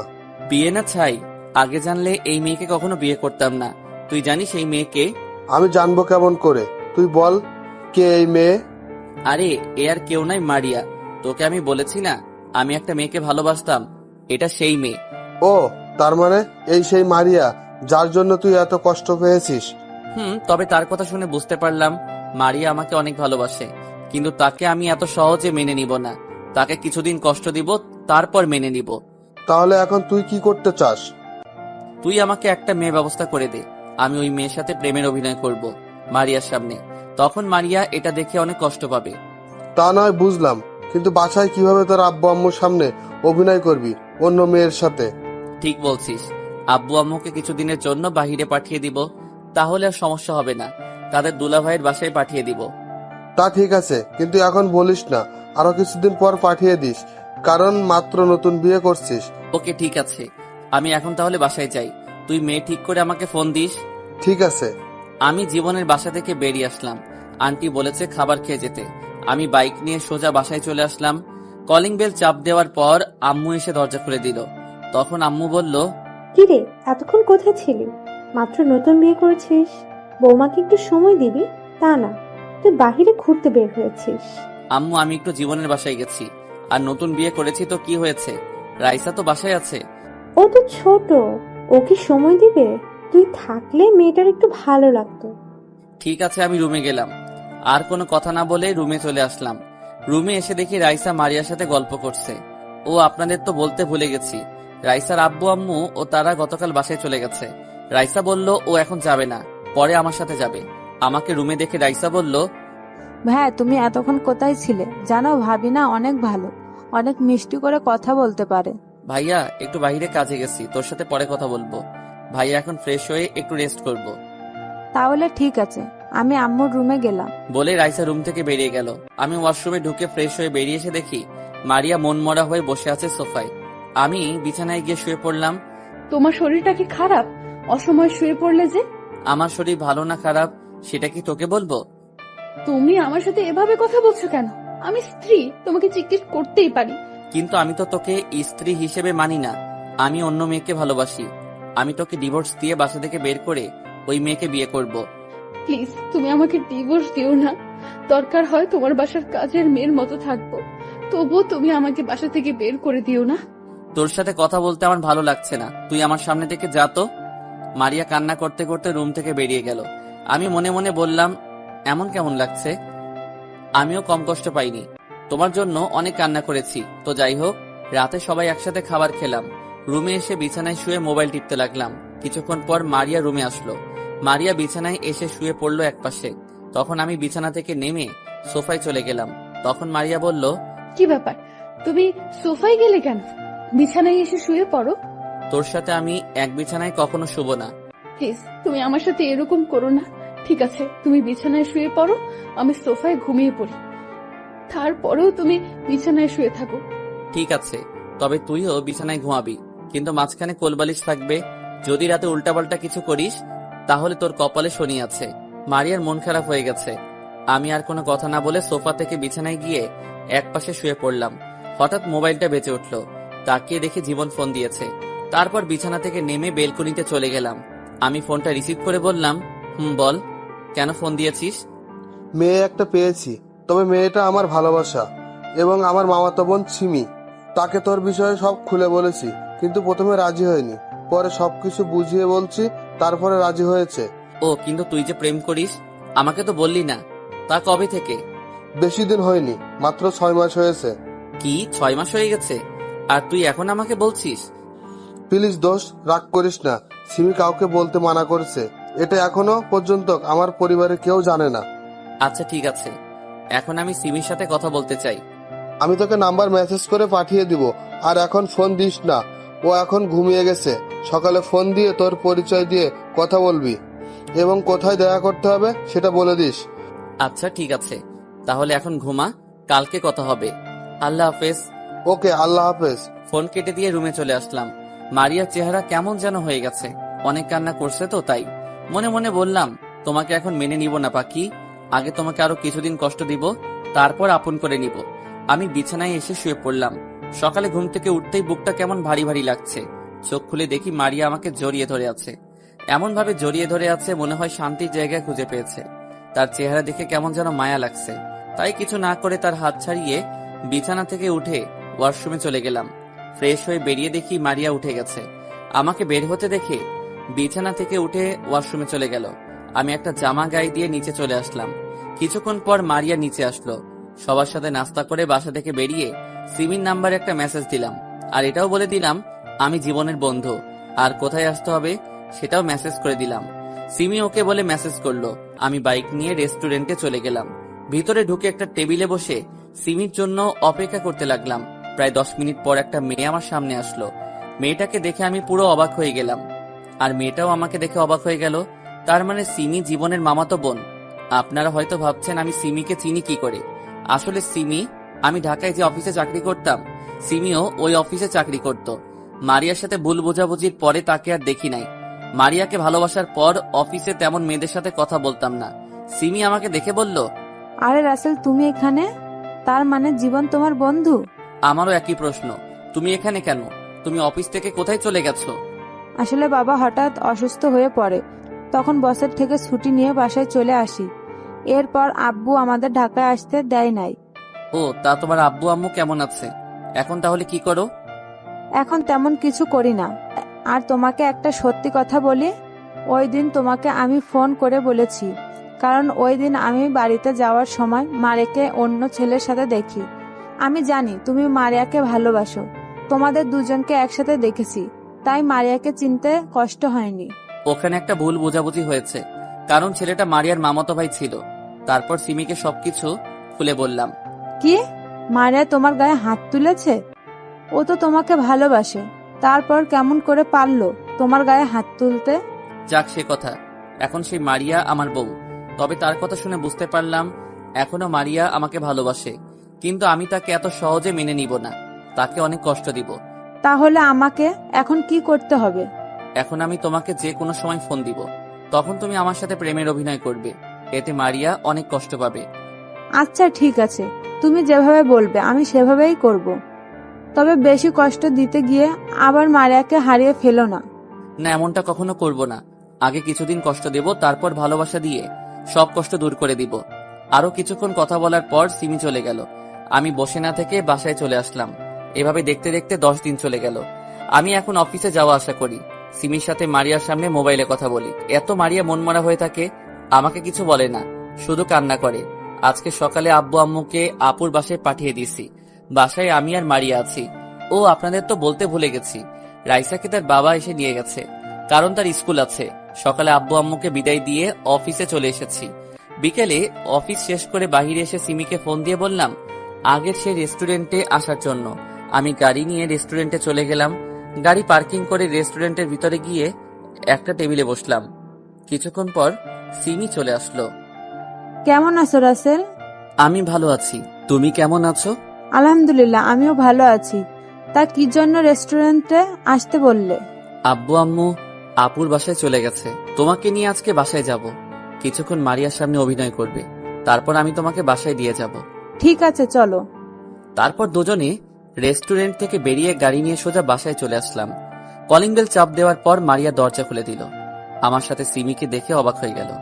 তখন সিমি বলল, বাবু, এই মেয়েটা কে? ও হচ্ছে আমাদের কাজের মেয়ে। কিছুদিন হয়েছে আম্মু রাস্তা থেকে নিয়ে এসেছে। ও ঠিক আছে, এই মেয়ে আমাদের জন্য কফি বানিয়ে নিয়ে আসো, আমরা রুমে যাচ্ছি। মারিয়া মাথা নিচু করে আমাদের সামনে থেকে চলে গেল। আমি আর সিমি ভিতরে ঢুকে নিজের রুমে চলে আসলাম। কিছুক্ষণ পর মারিয়া কফি নিয়ে আসলো। সিমি কফিটা মুখে দিয়ে কাপড়ে নিচে ফেলে দিল। তখন সিমি বলল, এটা কি কফি নাকি অন্য কিছু? এত ঠান্ডা কেন? কফি তো গরম ছিল। তুই আমার মুখের ওপর কথা বলিস, এখনই রুমটা পরিষ্কার কর। বাবু, তোমার আম্মু কেন যে এই রাস্তায় মেয়েকে বাসায় আনছে? ঠিক বলছো, এদের মতো মেয়েদের বাসা থেকে বের করে দেওয়া উচিত। শুধু পারছি না, আম্মু তাকে নিয়ে এসেছে। মারিয়া কোনো কথা না বলে কাপের টুকরোগুলো কুড়িয়ে রুম থেকে বেরিয়ে গেল। আমি জানি মারিয়া অনেক কষ্ট পেয়েছে। তারপর আমি বিছানা থেকে নেমে রুমের দরজা বন্ধ করে দিলাম। বিছানায় এসে গায়ের জামাটা খুলে ফেললাম। সিমিকে বললাম, তোমার ঠোঁটে লিপস্টিক আমার জামায় লাগিয়ে দাও। যদি মারিয়া আমার জামাইটা দেখে তাহলে সে ভাববে আমাদের মাঝে কিছু একটা হয়েছে। ঠিক আছে, দাও। সিমি তার ঠোঁট দিয়ে জামায় লিপস্টিক লাগিয়ে দিল। জামাটা গায়ে দিয়ে দুজনের রুম থেকে বেরিয়ে আসলাম। রুম থেকে বেরিয়ে এসে দেখি মারিয়া সোফায় বসে মাথা নিচু করে কান্না করছে। চলো বেবি, তোমাকে বাসায় দিয়ে আসি। আজকে কিন্তু অনেক মজা পেয়েছি, কালকে কিন্তু আবার আসবে। ঠিক আছে, আসবো। এখন চলো। আমি সিমিকে নিয়ে বাসা থেকে বেরিয়ে আসলাম আর সিমিকে তাদের বাসায় নামিয়ে দিয়ে নিজের বাসায় চলে আসলাম। কলিং বেল দেওয়ার পর মারিয়া এসে দরজা খুলে দিল। চেহারা দেখে বোঝা যাচ্ছে অনেক কান্না করছে, চোখ দুটো ফুলে আছে। নিজের কাছে খারাপ লাগছে। আমি কোনো কথা না বলে রুমে চলে আসলাম। ফ্রেশ হয়ে বিছানায় শুয়ে মোবাইল টিপতে লাগলাম। মারিয়া রুমে এসে বলল, খাবার খাবে না? তুমি যে শুয়ে আছো। আমি এখন খাবার খাবো না। সিমির কাছে যেটা খেয়েছি তাতেই পেট ভরে গেছে। আসলে আমি আসার সময় রেস্টুরেন্ট থেকে খাবার খেয়ে এসেছি। মারিয়া বলল, বিয়ের আগে এসব করা কি ঠিক? তুই কিসের কথা বলছিস? আমি কি বলতে চাইছি সেটা তুমি বুঝতে পেরেছো। আমাকে ক্ষমা করে দেওয়া যায় না? আমি আর সহ্য করতে পারছি না। প্লিজ, তুমি আমার সাথে এরকম করো না। আমার অনেক কষ্ট হয়। তোমার সাথে কোনো মেয়েকে আমি সহ্য করতে পারি না। কষ্ট আমিও কম পাইনি। তোর জন্য প্রতিদিন রাতে কান্না করতাম। তোকে আমি ভুলতে পারি নাই, কিন্তু পরে চিন্তা করলাম তুই যদি আমাকে ছাড়া সুখী থাকতে পারিস তাহলে আমি কেন পারবো না। তাই তো সিমিকে ভালোবেসে ফেলেছি। মেয়েটা অনেক ভালো, আমার কত কেয়ার করে। আমি তো তোমার জন্য একটা বছর কষ্ট পেয়েছি, কিন্তু তুমি 2টা দিন কষ্ট সহ্য করতে পারো নাই। আমি এখন তোর সাথে কথা বলতে চাই না, আমাকে একটু একা থাকতে দে। তোকে দেখলে মাথা গরম হয়ে যায়। মারিয়া আর কোনো কথা না বলে কান্না করতে করতে রুম থেকে বেরিয়ে গেল। আমি মোবাইল টিপতে লাগলাম। কিছুক্ষণ পর মারিয়া রুমে এসে এক পাশে শুয়ে পড়ল। দেখতে দেখতে 1 মাস চলে গেল। মারিয়াকে অনেক কষ্ট দিয়েছি। 1 মাসে রিমি আরো 5-6 বার এসেছে। আব্বু আম্মু বাসায় চলে এসেছে। মারিয়া আগের থেকে অনেক শুকিয়ে গেছে। খাওয়া দাওয়া ঠিক মতো করে না, খালি কান্না করে, মন মরা হয়ে বসে থাকে। তাই ভাবছি মারিয়ার জন্মদিনে তাকে আপন করে নিব। জন্মদিনের এখনো 15 দিন বাকি আছে। সকালে ঘুম থেকে উঠে দেখি মারিয়া আমার পাশে নেই। আমার মনে হয় নিচে চলে গেছে সকালে নাস্তা তৈরি করতে। আমি বিছানা থেকে নেমে ওয়াশরুমে ঢুকে ফ্রেশ হয়ে রেডি হয়ে নিচে চলে আসলাম। একটা চেয়ার টেনে বসলাম। মারিয়া আমাকে নাস্তা দিল। হয়তো ভাবছে আমি খাবো না, কিন্তু তাকে অবাক করে দিয়ে আমি নাস্তা খেতে লাগলাম। মারিয়ার মুখে খুশির ছাপ দেখছি, কারণ আগে মারিয়া আমাকে নাস্তা দিলে আমি খেতাম না, নিজের হাতে নিয়ে খেলাম। নাস্তা করে আব্বু আম্মুকে বলে বাসা থেকে বেরিয়ে এসে গাড়ি নিয়ে অফিসে চলে আসলাম। অফিসের ভিতরে ঢুকে নিজের কেবিনে চলে গেলাম। বসে বসে একটা ফাইলের কাজ করতে লাগলাম। হঠাৎ দরজার সামনে দাঁড়িয়ে রাফি বলল, ভিতরে আসবো? আরে রাফি, আয় বস। তোর অনুমতি লাগবে না। তা হঠাৎ আমার অফিসে? তোকে একটা দাওয়াত দিতে এসেছি। আগামী শুক্রবার আমার বিয়ে। তোর আব্বু আম্মু ভাবি তুই সহ চলে আসবি। কি বলছিস? তোর বিয়ে আমি আসবো না? তা মেয়েটা কে? আমি যে অফিসে কাজ করি ওই অফিসে তিথি কাজ করে। তিথি আমাকে অফিসে দেখে পছন্দ করে, তারপর ওর আব্বু আম্মুকে আমাদের বাসায় পাঠায়। যাক, ভালো হলো। তোর বিয়েটা হয়ে গেলে জীবন বাকি থাকবে। ঠিক আছে, তুই কাজ কর, বিয়ের 2 দিন আগে কিন্তু ভাবিকে নিয়ে চলে আসবি। আমি জীবনের রুমে গেলাম, তাকে দাওয়াতটা দিয়ে আসি। ঠিক আছে, তাহলে যা। রাফি কেবিন থেকে বেরিয়ে গেল, আমি কাজে মন দিলাম। বিকেলে অফিস থেকে বেরিয়ে এসে গাড়ি নিয়ে বাসায় চলে আসলাম। কলিং বেল চাপ দেওয়ার পর মারিয়া দরজা খুলে দিল, কিন্তু আমি মারিয়াকে দেখে অবাক হয়ে গেলাম। তার দিকে তাকিয়ে রইলাম, কারণ মারিয়া আজকে শাড়ি পরেছে। দেখতে অনেক ভালো লাগছে, আবার খারাপও লাগছে, কারণ মারিয়ার চেহারা আগের মতো নেই। আমি কোনো কথা না বলে রুমে চলে আসলাম। মারিয়া হয়তো কষ্ট পেয়েছে, আমি তাকে কিছু বললাম না। রুমে এসে ওয়াশরুমে ঢুকে গেলাম। ফ্রেশ হয়ে বাইরে এসে দেখি মারিয়ার সামনে দাঁড়িয়ে আছে।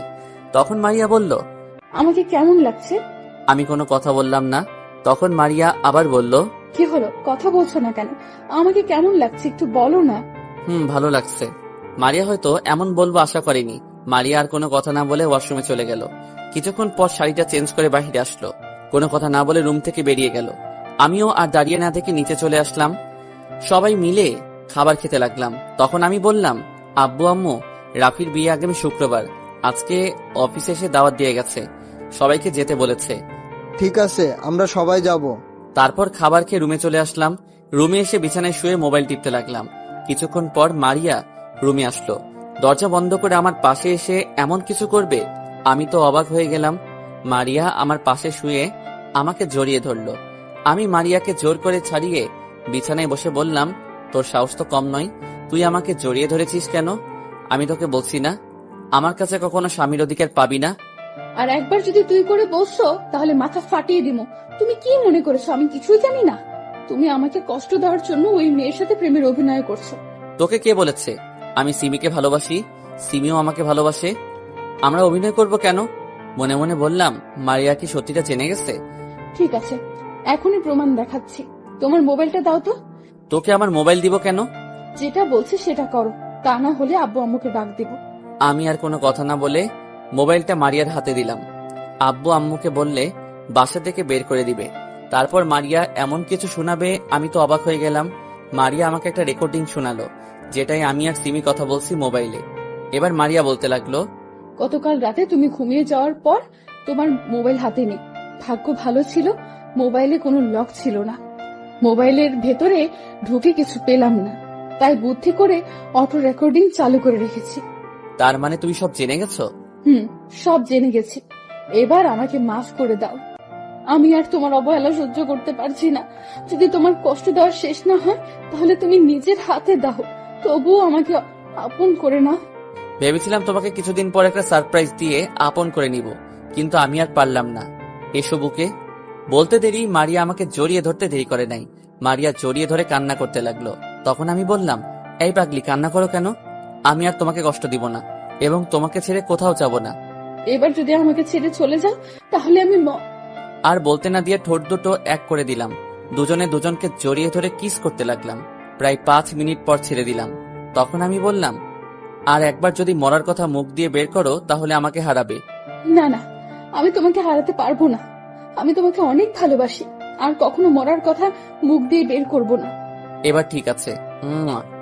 আচ্ছা, তুমি বলেছিলে সারপ্রাইজ দিবে, তা কিসের সারপ্রাইজ? সেটা সময় হলে জানতে পারবে। চলো দুজনে একটু রোম্যান্স করি। তা করো। তোমাকে কেউ ধরে রাখছে? আমি মারিয়াকে বিছানায় ফেলে দিয়ে বুকের উপর শুয়ে তার ঠোঁট দুটো এক করে দিলাম। তারপর আর কি আমি আর বলতে পারবো না, কারণ এখন রমজান মাস। সকালে ঘুম থেকে উঠতে দেখি মারিয়া আমাকে জড়িয়ে ধরে শুয়ে আছে। তার শরীরে কাপড় নেই। হঠাৎ মারিয়ার গলার নিচে একটা তিল দেখে নিজেকে কন্ট্রোল করতে পারলাম না। ওই তিলটাই কিস করতে লাগলাম। মারিয়া আমার মাথার চুল খামচে ধরল। তারপর আর কি, সকালবেলা আরেকবার হয়ে গেছে। দুজনে একসাথে ওয়াশরুমে গিয়ে ফ্রেশ হয়ে বেরিয়ে আসলাম। আমি অফিসে যাওয়ার জন্য রেডি হচ্ছি। মারিয়া আয়নার সামনে দাঁড়িয়ে চুল শুকাচ্ছে। আমি মারিয়াকে পিছন থেকে জড়িয়ে ধরলাম। তখন মারিয়া বলল, তোমার রোম্যান্স শেষ হয়নি? সারা রাত ঘুমাতে দাও নাই, আবার সকালেও শুরু করছো। হঠাৎ তুমি এত রোমান্টিক হলে কবে থেকে? এমন একটা সুন্দরী বউ থাকলে খালি আদর করতে মন চায়। এখন ছাড়ো, আব্বু আম্মু আমাদের জন্য অপেক্ষা করছে। মারিয়াকে ছেড়ে দিলাম। তারপর দুজনে একসাথে নিচে গেলাম। আমি আর মারিয়া দুটো চেয়ার টেনে বসলাম। তারপর নাস্তা করে অফিসে চলে আসলাম। দেখতে দেখতে রাফি বিয়ের দিন চলে আসলো। কালকে বিয়ে, আজকে গায়ে হলুদ। সকাল থেকে রাফি ফোন করে যাচ্ছে। আব্বু আম্মুকে সকালে পাঠিয়ে দিছি। আমি আর মারিয়া এখনো বাসায়। রুমে আমি আর মারিয়া রেডি হতে লাগলাম। আমার রেডি হওয়া শেষ, কিন্তু মারিয়ার এখনো হয়নি, কারণ মারিয়া শাড়ির কুচি পরতে পারছে না। আমি মারিয়ার হাত থেকে কুচিটা হাতে নিয়ে পরিয়ে দিলাম। মারিয়া চোখ বন্ধ করে ফেললো। মারিয়ার পেটে একটা কিস করলাম। মারিয়া কেঁপে উঠল। বসা থেকে দাঁড়িয়ে দেখি মারিয়া এখনো চোখ বন্ধ করে আছে। আমিও আর সুযোগ মিস করি নাই। মারিয়ার ঠোঁট দুটো এক করে দিলাম। প্রায় 2 মিনিট পর ছেড়ে দিলাম। তোমার কি খালি কিস করতে মন চায়? কি করবো বলো, তোমার এই গোলাপি ঠোঁট দেখলে কিস করতে মন চায়। এখন চলো, পরে অনেক সময় পাবে রোম্যান্স করতে, এমনি অনেক দেরি হয়ে গেছে। আমি আর মারিয়া রুম থেকে বেরিয়ে বাসার বাহিরে চলে আসলাম। গাড়ি নিয়ে দুজনে একসাথে গিয়ে মার্কেটে গেলাম। মার্কেট থেকে উপহার নিয়ে রাফির বাসায় চলে আসলাম। বাড়িটা অনেক সুন্দর করে সাজিয়েছে। গাড়ি পার্কিং করে দুজনে ভিতরে গেলাম। ভিতরে ঢুকে দেখি অনেক মেহমান এসেছে। জীবন আর সিমিও এসেছে। আমাদেরকে দেখে দুজনে সামনে আসলো। তখন সিমি বলল, ভাবি তুমি আমাকে ক্ষমা করে দাও, তোমার সাথে নানান ধরনের কথা বলেছি, আমাকে এসব করতে বলেছে তোমার জামাই।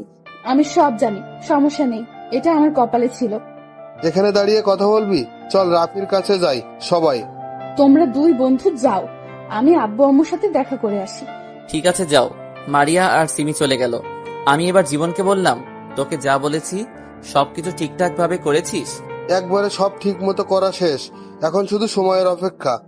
চল রাফি রুমে চাই, ওর সাথে কিছুক্ষণ দুষ্টামি করে আসি। অনুষ্ঠান শুরু হতে এখনো বাকি আছে। তারপর জীবন আর আমি রাফির রুমে গেলাম। হায় হায়, রাফির রুমে এসে দেখি সব ময়দা সুন্দরী। রাফি আমাদের দুজনকে দেখে মেয়েগুলোকে বাইরে যেতে বলছে। সব মেয়েরা বাহিরে গেল। শালা তোর আসতে এত দেরি হলো কেন? আমার বিয়ের সময়ও তোর কাজ করতে হয়? ওই হারামি, তুই কাকে শালা বলিস? আমার বোনের বিয়ে হয়ে গেছে, এখন এত কথা বাদ দে। সব কাজ শেষ। শেষ। আমি জীবন আর সিমি 3 জনে মিলে সবকিছু সাজিয়ে রেখেছি। ওকে ঠিক আছে, এখন সময়ের অপেক্ষা। তারপর 3 জনে মিলে কিছুক্ষণ কথা বললাম। কথা বলতে বলতে রাফির অনুষ্ঠানের সময় হয়ে গেছে। রাফিকে সাজিয়ে স্টেজে নিয়ে আসলাম। রাফির হলুদ লাগানো শেষ। এখন 12টা বাজতে আর মাত্র 5 মিনিট সময় আছে। রাফি, জীবন আর সিমি তারা চলে গেছে ছাদে। আমি মারিয়ার চোখ বেঁধে ছাদে নিয়ে আসলাম। তখন মারিয়া বলল, কি ব্যাপার, তুমি আমাকে কোথায় নিয়ে আসলে? আগে তোমার চোখ খুলে দেই। আমি মারিয়ার চোখের বাঁধন খুলে দিলাম, আর সবাই একসাথে মারিয়াকে বলতে লাগলো, happy birthday to you Maria. আমি মারিয়ার সামনে হাঁটু গেড়ে বসে বলতে লাগলাম, পৃথিবীর সবকিছু মিথ্যা হলেও ছেলেদের চোখের অশ্রু কখনো মিথ্যা হয় না, কারণ মেয়েরা খুব কষ্ট না পেলে কখনো তাদের দামি অশ্রু ঝরায় না। যদি মন কাঁদে, আসবো বর্ষা হয়ে। যদি মন হাসে, আসবো রোদ্দুর হয়ে। যদি মন ওড়ে, আসবো পাখি হয়ে। যদি মন খোঁজে, আসবো তোমার জান হয়ে। I love you Maria and happy birthday to you. Maria আমাকে জড়িয়ে ধরে কান্না করে দিল আর বলতে লাগলো, তুমি আমাকে এত ভালোবাসো? আমিও তোমাকে অনেক ভালোবাসি রাসেল, কখনো ছেড়ে যাব না। আমার তো মনে ছিল না আজকে আমার জন্মদিন, তুমি সব সময় আমার জান হয়ে থাকবে। এবার কান্না বন্ধ করো, চলো কেক কাটবে। মারিয়া কেক কাটলো, প্রথম আলোকে খাওয়াই দিল। তারপর বাকি সবাইকে। পরের দিন সবাই রেডি হয়ে মেয়ের বাড়িতে গেলাম। আমার গাড়িতে রাফি, জীবন আর সিমি, আমার সাথে সামনের সিটে মারিয়া, পিছনের রাফির সাথে জীবন আর সিমি। প্রায় 1 ঘন্টা পর মেয়েদের বাসার সামনে চলে গেছি। আমি আর মারিয়া ম্যাচ করে পড়েছি। মারিয়া পড়েছে নীল শাড়ি আর আমি নীল রঙের পাঞ্জাবি। মারিয়া আর সিমি গাড়ি থেকে নেমে ভিতরে চলে গেছে। আমি, রাফির, জীবন গাড়ি থেকে নেমে গেটের সামনে যাওয়ার পর কিছু মেয়ে ভিতরে যেতে দিচ্ছে না। তখন আমি বললাম, কি ব্যাপার, আপনারা গেটের সামনে দাঁড়িয়ে আছেন কেন? আমাদের পাওনা দিয়ে তারপর ভিতরে যাবেন। আপনাদের পাওনা মানে? কিসের পাওনা? কিসের কথা বলছেন? ও মা, ইনি দেখি বাজা মাছটা উল্টে খেতে পারে না, ভেতরে যেতে টাকা লাগবে। ও মা, এটা তো বেশিরভাগ গ্রাম অঞ্চলে হয়, ঢাকায় হতে এই প্রথম দেখেছি। আরে মিথ্যা বললাম, আমার বিয়ের সময়ও নিছে, কিন্তু ওই সময় এত কিছুর দিকে তাকাইনি। কারণটা আপনারা জানেন। তাড়াতাড়ি টাকা দেন, তা না হলে ভিতরে যেতে পারবেন না। আমি জীবনের কানে কানে বললাম একটা ডিল হাতে নিতে। জীবন আমার কথা মতো একটা ডিল দিল হাতে। তখন আমি 10 টাকার নোট 5টা ডিলটার মধ্যে পেঁচিয়ে বললাম, আগে আমাদের ভিতরে যেতে দিন, তারপর টাকা দিব। তাদের হাতের মধ্যে টাকা দেখিয়ে ওরা কি জানি চিন্তা করে গেট ছেড়ে দিল। আমি মেয়েদের হাতে টাকাগুলো দিয়ে দৌড় ভিতরে চলে গেলাম। আর মেয়েগুলো আমার 14 গোষ্ঠী উদ্ধার করছে পিছন থেকে। ভিতরে আসার পর হঠাৎ মারিয়া আর সিমিকে দেখি একটা ছেলের সাথে তর্ক বিতর্ক করছে। আমি তাদের সামনে গিয়ে বললাম, এখানে কি হয়েছে? আমরা ভেতরে আসার সময় এই ছেলেটা এসে সিমিকে ধাক্কা মেরে ফেলে দেয়। ভাইয়া, আমি ইচ্ছা করে পালাই নাই। আমার সবকিছু কাজিন রং নিয়ে আমাকে দৌড়াইছে।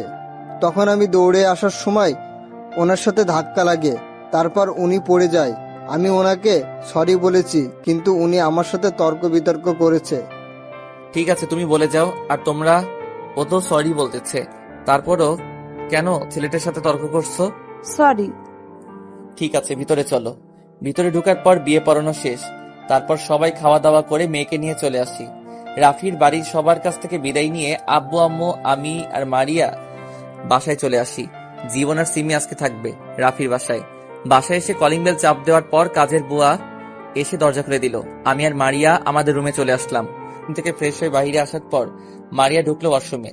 মারিয়া গেল ফ্রেশ হয়ে এসে বিছানায় শুয়ে আমাকে জড়িয়ে ধরে বলল, আজকে বিয়ে বাড়িতে দেখছি মা তাদের ছেলে মেয়েকে কি সুন্দর করে খাবার খাইয়ে দেয়। তো কি হয়েছে? আমিও মা হব, তুমি আমাকে একটা ছেলে দাও। আমি তোমাকে কোথায় থেকে ছেলে এনে দিব? মজা করে মারিয়াকে বোঝাতে চাচ্ছে না বসলে নাই, আমি এখন ঘুমাবো। বলে অন্যদিকে মুখ ফিরিয়ে শুয়ে পড়ল। আমি পিছন থেকে জড়িয়ে ধরে বললাম, তাহলে ছেলে আনার মিশনে নেমে পড়ি। এটা বলার সাথে সাথে মারিয়া আমাকে জড়িয়ে ধরল। লজ্জায় চেহারা পুরো লাল হয়ে গেছে। তারপর আর কি শুরু হয়ে গেল মিশন। এই মেয়েরা রোজা রাখেন নাই? আর কি দেখেন? রোজার সময়গুলো এগুলোর মানুষ দেখে না, সবাই খারাপ বলবে। ধন্যবাদ সবাইকে, পাশেই থাকবেন। এই যে বন্ধুরা, গল্প শেষ করে কমেন্ট না করে চলে যাচ্ছ, এইটা কিন্তু ঠিক না। তাড়াতাড়ি কমেন্ট করো। আর যারা এখনো আমাদের চ্যানেলটি সাবস্ক্রাইব করো নাই, জলদি করে সাবস্ক্রাইব করে আমাদের চ্যানেলের একজন মেম্বার হয়ে যাও প্লিজ।